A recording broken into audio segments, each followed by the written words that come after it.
Goals Part 2, Grit. Now, those who are Southern or just enjoy really good food know that grits are made from corn. We're not talking about grits today. We're talking about grit. It's the kind of stuff when you go to the beach and you get the sand in the wrong place. That kind of stuff, that irritating grit. Anyway, I'm giving credit where credit is due. Originally, a friend of mine sent me these blogs from Farnham Street. You can find those online, but the two blogs that he sent me were about Angela Duckworth, a well-noted professor at the Wharton School of Business, and just a brilliant woman. And she's the one that kind of has been given credit for bringing grit to light. I think a lot of people knew it. She put a name to it and wrote a book about it. You're welcome to read the book. I think it's a fantastic book. Angela Duckworth, Grit, The Power of Passion and Perseverance. Recently, I was listening to Adam Grant. He's one of my favorite podcasts, and he said grit is, and he's a friend of Angela Duckworth. He said grit is really important. Also, and this is not part of the full grit training, so I'm just tossing out there at the beginning, sometimes grit is wrong to have. Sometimes we keep trying to make things work and we shouldn't, right? Like an abusive relationship, for example. There comes a point where you're like, you know what? I'm done with this grit thing. I quit. Sometimes we run across those things in our life, but in building our business and seeing the end result and getting to where we ultimately want to go, where we think the finish line is, getting there requires a little extra effort. So we're going to talk about grit. I will say that you can go to the website here, angeladuckworth.com/grit-scale, and take this assessment on your own. I think now it's 10 questions, but the original grit test that I saw Angela Duckworth come up with is respond to the following 12 items, be honest, there are no right or wrong answers. This is what I was given. Gosh, it's been maybe 6-7 years ago now that I was first introduced to this concept by Angela Duckworth, and this was the original grit test I took. I'm going to go through it. But you can go to the website. I'm just going to give you an idea of what it means. I have overcome setbacks to conquer an important challenge. So you answer, it's very much like me, mostly like me, somewhat like me, not much like me, and not like me at all. 5 different choices to that one statement. I have overcome setbacks to conquer an important challenge. New ideas and projects sometimes distract me from previous ones. It's really important that you not think through and go, well, I wonder what a gritty answer would be. If I want to be like so-and-so, I wonder how they answer. No, that's not how assessments work. You're trying to find out about you. And the better you know you, the better you can get better, and the better ultimately you'll understand others, the more you understand yourself. So answer these honestly. My interests change from year to year. I'm going to go through these fast. Setbacks don't discourage me. I have been obsessed with a certain idea or project for a short time, but later lost interest. I'm a hard worker. I often set a goal, but later choose to pursue a different one. Is that really like you or not like you at all? Number 8, I have difficulty maintaining my focus on projects that take more than a few months to complete. Number 9, I finish whatever I begin. Number 10, I have achieved a goal that took years of work. Number 11, I went backwards there. 11, I become interested in new pursuits every few months. Squirrel. Number 12, I am diligent. So that's the grit scale. That's the grit test. That's what Angela Duckworth put together. And we're going to talk about really ultimately what all that means. What is grit? Well, we're going to start by talking about the Marshmallow Test. The Marshmallow Test was an experiment originally done back in the 60s, and we actually have a modern version of it now that we're going to show you right now.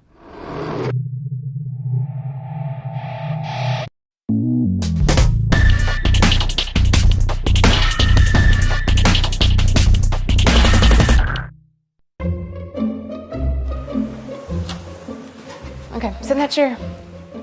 All right, here's the deal. Marshmallow for you. You can either wait, and I'll give you another one if you wait, or you can eat it now. When I come back, I'll give you another one, so then you'll have 2. But stay in here and stay in the chair till I come back, okay? All right.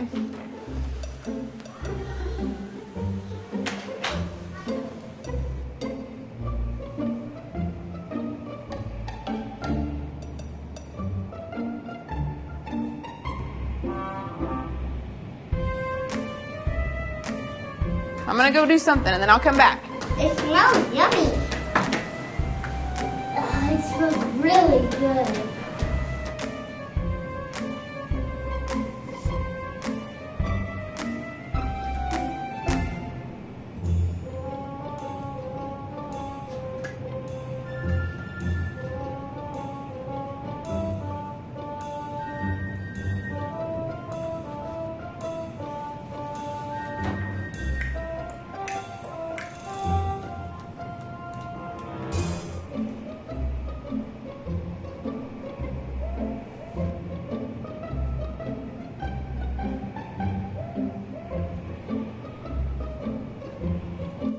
So it's up to you. You can have it now or you can wait.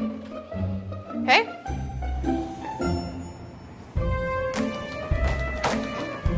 I'll be back. Stay in the chair, okay? Okay.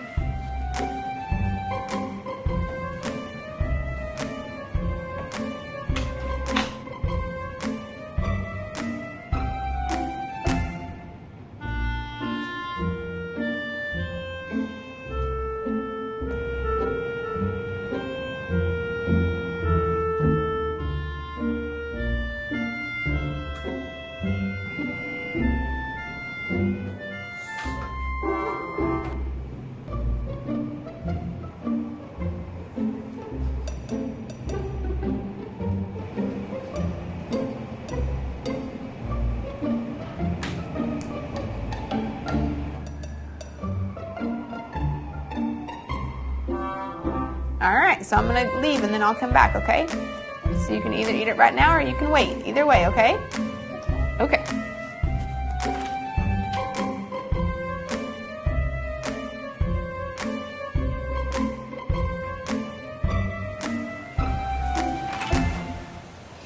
How'd you do? Did you do good? You did? Yeah. You wanted to eat it, didn't you? Yeah. So did I tell you to give you another one? Okay, now you can have both. You need them.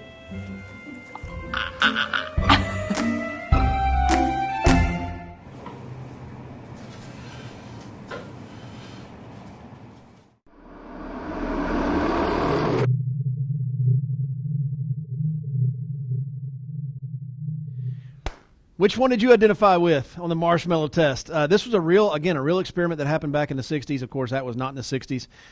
Were you the kid that just wanted to smell it? Were you the kid that wanted to negotiate? I think that'd probably been more me in this test. I'd have negotiated like, okay, if I don't eat this one, you're going to give me a second one. But if I eat half of it, will you give me half of another one? Like I probably would have negotiated that. Or were you like the little redheaded girl that just sort of, while the proctor was still in the room, went ahead and ate half of it and just took the plate like she was going back to the buffet? Like, which one are you? That's the marshmallow test. A lot of things can be found are interesting that come from this. The observers, the experimenters observed different self-control techniques. There's hiding the marshmallows. They found that kids would hide the marshmallows out of sight, out of mind. Some talked or sang to themselves. You see the one kid going. And I remember the two twins were just sitting there like dancing or whatever. Some talked or sang to themselves. Some covered their eyes. Again, out of sight, out of mind. One took a nap. In the original experiment back in the 60s, one kid actually took a nap. Just said, you know what? I'm just going to go to sleep. Thinking abstractly about the marshmallows, like it's a pillow. I wouldn't really want to eat a pillow anyway. Pillows taste terrible. Or I'm sure it looks like a marshmallow, but it's probably liver. That kind of thinking abstractly about the marshmallows. The problem with self-control techniques is they only work when a child knows what he or she wants in the short term. For example, 15 minutes for a marshmallow. The problem with self-control techniques, a lot of us feel like we're disciplined. We have self-control techniques, but they're only going to work for things we want in the short term. Long-term pursuit requires two separate dimensions, motivation and volition. Volition is willpower and self-control. Motivation and volition. So you got to combine these two for your long-term pursuits. What are your long-term goals? What are your long-term pursuits? If you're going to get there, you need a constant source of motivation to carry you through the tough times, but you also need, you can't just have motivation, you also need willpower. You also need self-control. You've got to have both of those things. Each one is necessary to achieve long-term goals, but neither is sufficient alone. Grit is a passionate commitment to a single mission and an unswerving dedication to achieving that mission. That's grit. It's not the stuff you get in your swimsuit at the beach. It is what helps us attain long-term results on abstract goals. It's what keeps us going. Grit is the thing that took my friend 6 months of making dials before finally making his first sale. Grit is what takes people a year of making dials before they make their first sale. Grit is what it takes to build a business, any business, up and off the ground and to a place where another company would want to buy it. That is long-term pursuit. It is a passionate commitment to that single mission and unswerving dedication to achieving that result. I don't care what happens. I'm going to see this through. That's grit. Grit is only faintly related to IQ. That's good news for a lot of us, right? I know people with really high IQ that just quit all the time. They're so smart, they're so stinking distracted all the time. I frankly am appreciative that I got some intelligence, but I'm also got some dumb to me. So I'm just dumb enough where I'm going to keep going, right? Sometimes I think a smart person would just quit. But when compared to others of similar IQ, those with higher grit scores lasted longer. They looked at GPAs. So those who, they found that comparing those who are similar in IQ, the GPAs were higher for those who had grit. If similar IQ, the GPAs were higher with those who had grit. National Spelling Bee, similar IQ, those who had a higher grit score tended to do better in the National Spelling Bee. Actually, Angela Duckworth took this grit scale to West Point Military Academy. And they have a whole battery of tests that they take a new cadet through to really predict their future, their success at the academy, and their future in the military and in life. She took this 12-question grit scale, and it more accurately determined who was going to be successful in the academy and who was going to be successful in the military and in life. 12 statements that they agreed to. So similar IQ, but the grit folks outperformed in that scenario. It was the tiebreaker. Grit is passion and perseverance for extremely long intervals. So how to develop grit? To become grittier, we should look at who is gritty and ask ourselves how they approach things and what they do. It's not complicated. You want to be something, you want to do something, be around others who are being and doing those things. If you want to be a punk, hang around punks. You want to be successful? Hang around successful people. It's we're constantly saying to our kids, like, we have our kids in private school, K through 12. That was really important to me, that there's things in our life that we have done without so that our kids could go to private school. That's just something that's important to us. Everybody's got their thing. That was something that's important to me. My grandmother, she loved paper towels. She was going to do without just so she could have paper towels, use it, and throw it away. That was her thing, right? For me, private school. And it's not necessarily about the education, honestly. The education's great. Really and truly, we're constantly telling our kids, especially the older ones as they're getting older, you don't understand the network that you're a part of. Do you know how much it costs to go to this school? The people who can afford that are seeing some measure of financial success in life. That is a great network to be a part of. If nothing else, you can learn from them. So when you're at a friend's house, and it's a nice house, and you know they go to your school, son, ask the dad what he does for a living and start asking him questions about his business or his work that he does. Because you're going to learn something from that that's going to help you achieve what you're looking to achieve. So if you want to be gritty, observe those who are gritty and find out what they do. So in the book, Angela Duckworth talks about what do Olympic athletes do with their time? How do they organize their lives and their days? Look at this, what Olympic athletes do. World-class experts do not just practice, but they deliberate practice. World-class golfers don't just go hit golf balls at the driving range and drink a beer with their buddy. They're specifically trying to work on something and get the ball to do this when they hit it, or to get it to do that when they hit it, or get it to land there, or get it to bounce and then roll. They're deliberately practicing. They work on weaknesses and not strengths. John Maxwell says we should emphasize our strengths. Yeah, but in this, it's really important to really clarify weaknesses and strengths. When it comes to our business, there are things that you may be naturally gifted at and things that you need to work at. Well, it's your business. You need to approach that. I'm also weak at playing Scrabble. So, I'm not going to practice Scrabble to get better at that. World-class golfers, golf is their strength. Inside of that focus, they have strengths and weaknesses. Maybe they're really good at driving, so they got to work on their short game. They got to work on their putting. World-class Olympic athletes, they fall down a lot. Gritty people fall down a lot. It ain't about falling down. It's about getting up one more time than how many you fell down. That's what it's about. They play things that are too hard. Gritty people play games, do things that are stretch for them. It takes a little more effort for them. We constantly talking about our kids and soccer and all that sort of stuff, but I love that my kids get an opportunity to play at a level that's maybe a little bit out of their range, but what it's doing is it's pulling them into that range and making that more normal. That's what world-class athletes do. They attempt challenges that are too high. They get feedback. Oh, they have coaches. The best have coaches that tell them, because we all have blind spots. We all have things we don't recognize about ourselves. Listen, decide today to become grittier. Be a lifelong learner and decide to succeed. If you go to the Angela Duckworth's website and you take that test and it comes out that you're not very gritty, what are you going to do now?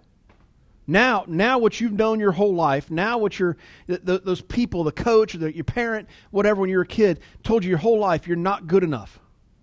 You're not worth it.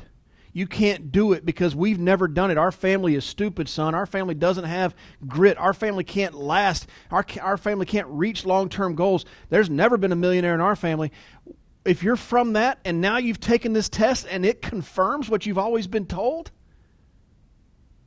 now what are you going to do?